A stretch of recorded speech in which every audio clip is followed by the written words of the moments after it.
Yo. Yo. What? No way.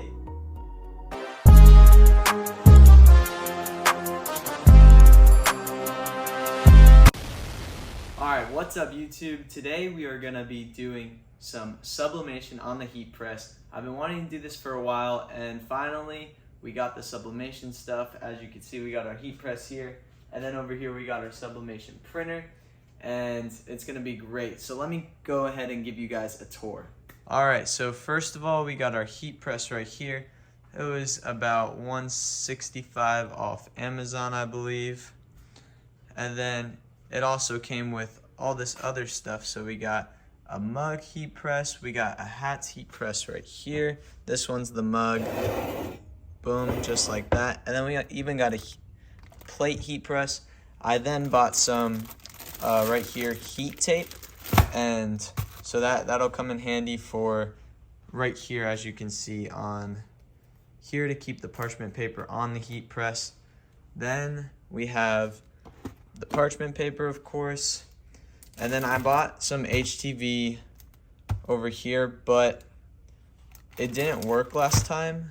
Well, it didn't work the way I wanted it. This is how it went last time, but today we're going to be sublimating instead of heat transferring. So I bought new paper right here, and right here we have sublimation paper, so we're going to be using this today. Then we got our printer right here. It's an Epson 2800, as you can see, and I bought this for I think $200 off Amazon, I believe. And then I got the sublimation ink. It did not come with the printer, but it was about $16. I'm not entirely sure, but this was off Amazon as well. I think altogether it cost me $250. So between the sublimation paper, the sublimation ink, and then the printer, and then I bought this handy dandy little tool down here so then the heat press doesn't stay on. So we just press 15 minutes, but we're probably gonna need like 30 minutes just because I have siblings and I don't want them to accidentally leave the heat press on. So now, since that has power, it goes up to the printer. So now the printer has power, but it also goes to right here where the heat press is plugged in. So now the heat press has power. So if we turn it on, it works. So let's jump right into trying to sublimate our t-shirt right here. All right, so first things first, we're not gonna be able to print something with an empty printer with no ink in it. So we're gonna have to unbox this, and then we're gonna get the ink out of these packages and write on in. So I watched, I watched the video, and you just unscrew the cap and just place it in. So you're just gonna undo this and then just put this bottle right on top of there. And I'll do that in a second.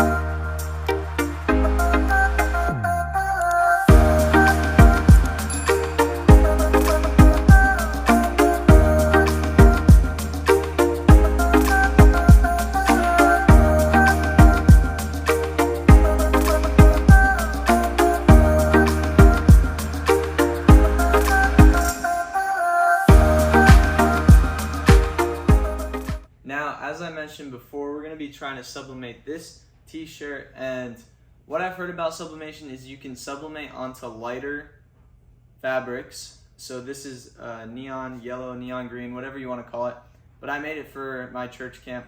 There's the gold gorillas, so I figured, oh okay, I can make a little design that can go on the back of the shirt, and this can be a practice run because I haven't sublimated before. And if I mess up on this shirt, it's not the end of the world, but if it goes good, then it'll look kind of cool. So now that we finished printing, now printing was a whole process. I had to set up that Epson take. I would say it probably took half an hour to 45 minutes to set it up. And then I had to print on the sublimation printing paper. I put the setting to glossy because I didn't see a sublimation printer. I also didn't look it up, so I should have done that. But if you guys have any comments on what I should have done it on and what setting, let me know in the comments below. Now, the reason it took so long for me to print was at first there was an error. So as you can see, there's my design only half done. And then here's my design fully done, but I forgot since I'm pressing it on the shirt like this, it's gonna be backwards. So I had to redo it anyways, and it works out because now my grill is black and you're gonna be able to see it better. Originally, I thought you were supposed to do it at 300 degrees, but it's 400 degrees for a minute, so we're gonna do that. And before we get started with that, on YouTube, you know, my professional teacher, she said to cut it out just so you can have softer edges around the image instead of a square. So I'm gonna just go ahead and do that real quick while the heat press is warming up to 400 degrees.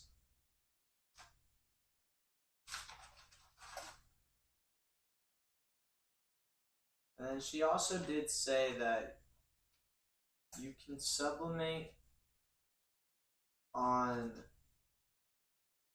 lighter colors, but the reason darker colors don't work is because the ink doesn't transfer, which I guess that makes sense, but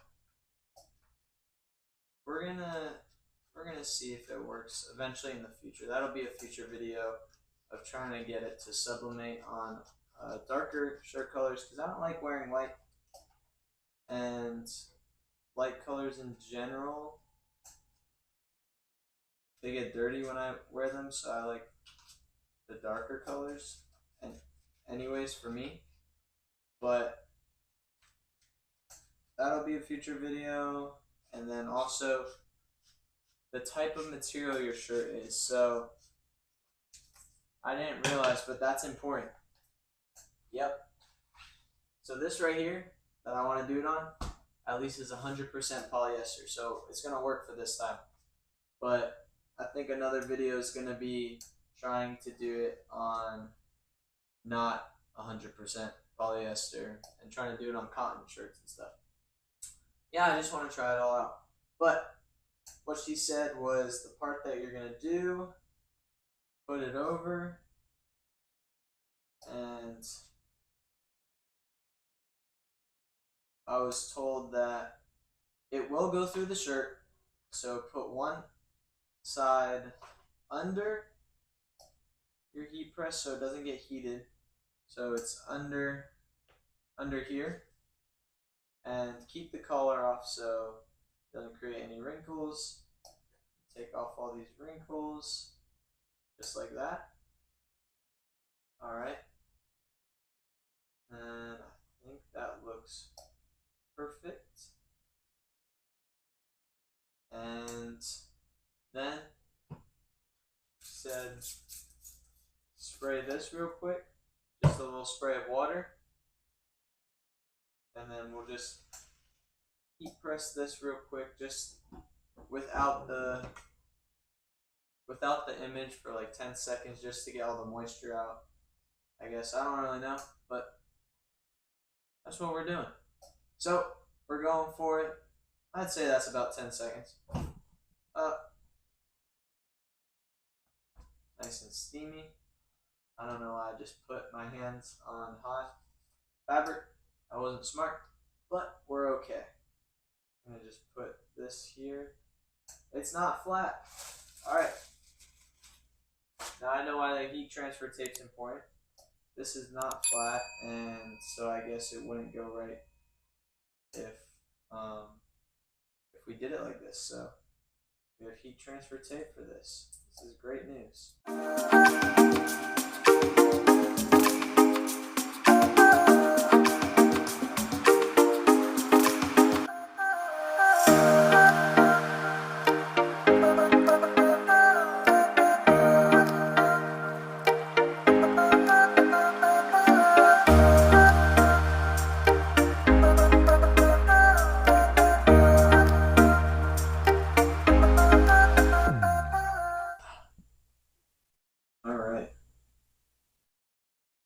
it's supposed to work. Steaming. Gotta let it cool for a second. Yo. Yo. What? No way. Big brain. Oh my gosh. Oh my gosh. Oh my gosh. It worked. It worked. I know this is exactly what it's supposed to be made for, but it worked. Alright. I think they said to do it again just to really get it in there for like 10 seconds. So we'll just go 10 seconds and I'll show you guys.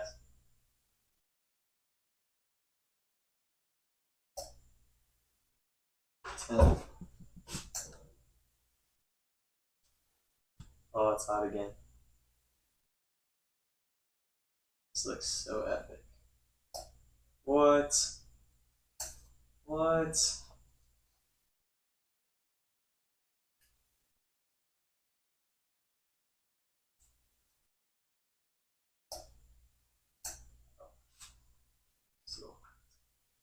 Oh my gosh.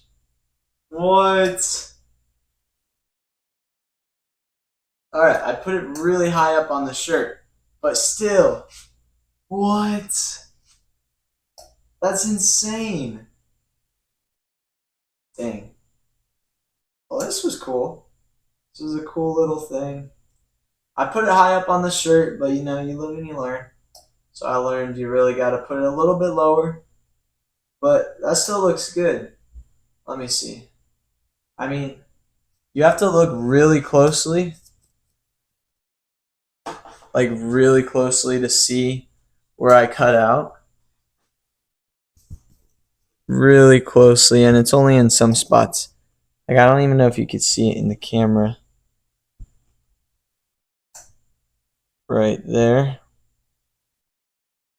You could see that little line. Right there. That little line. It kind of goes around the whole thing. Hey, if you like this content, just hit them up with a like, subscribe if you want to see more. I'm going to be trying lots of new things. I'm so excited. That's amazing. And it came out so much better than I could have hoped. Like, to me, it looks professional, except for the fact that it's too high. But other than that, it looks amazing. And I'm so excited to see what else I just am able to do this summer and throughout the school year. So see you in the next video. Have a blessed day.